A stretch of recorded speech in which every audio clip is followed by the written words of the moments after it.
ग्रामीण आत्मनियुक्ति प्रशिक्षण सभागृह जिला स्तरीय विश्व रेडक्रॉस दिवस पालित।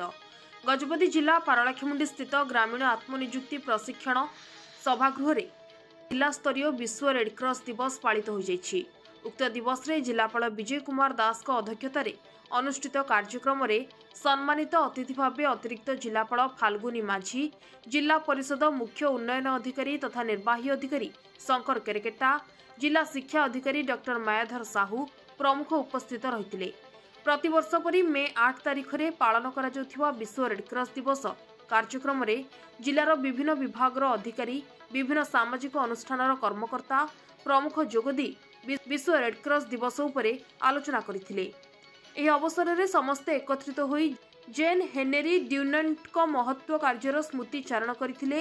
एही कार्यक्रम रे बहु बुद्धिजीवी शिक्षक शिक्षयित्री माने उपस्थित रहिथिले।